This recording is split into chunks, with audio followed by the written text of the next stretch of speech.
Welcome to Close to Home, where we explore issues happening right in our own backyard and all across North Central Florida.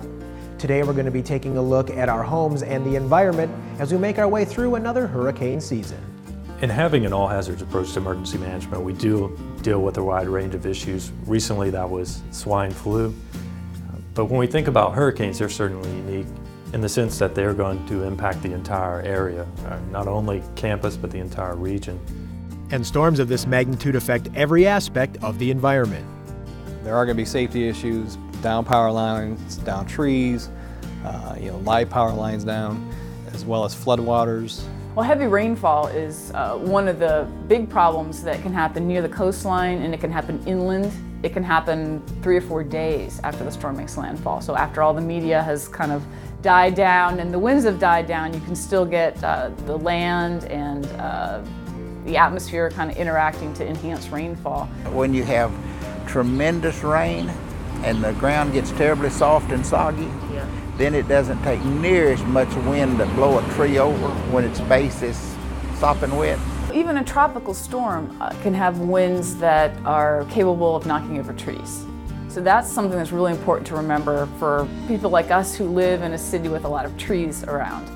58 miles per hour is the threshold where they issue a severe thunderstorm warning for damaging winds, and that tends to be the speed where a majority of trees start to see damage.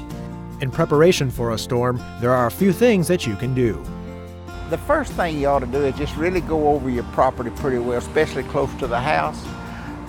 Things you should be observing and looking for is root rot that's around the base of the tree, and when the roots rot, it has nothing to hold it up. You should pay attention to trees that have huge limbs that are over or towards your house, and where the tree is mainly got all the weight towards your house, maybe print it back a little where it wouldn't reach your house if it did go down, and possibly, hopefully, if it went down, it'd go a different direction.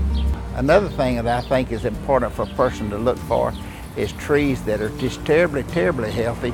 And by that I mean completely full of foliage and limbs to where they're so thick and so healthy looking that the wind can hardly blow through them. When a tree is really full of leaves, it rains and each leaf gets a little heavier, makes the wind not able to blow by them or through them quite as easy, and then just so many leaves there. Those very healthy trees sometimes are ones that catch enough wind to blow over in the rain. A good way to prevent that is thin them out, thin the inside out, where the wind can just zip through it. Now is the time to pick up supplies you may need to clean debris after a storm. Cleaning up the yard after a storm goes through, as far as trash bags, trash cans, chainsaws, rakes, shovels, different items that you'd actually use for actually cleaning up after the storm. With more dangerous items, such as chainsaws, be sure to take all safety precautions. Eye protection, ear protection, the chaps or leg protection, and make sure you know how to use the chainsaw. For more information, contact Alachua County's Emergency Management. I'm Dan Larkin for Close to Home.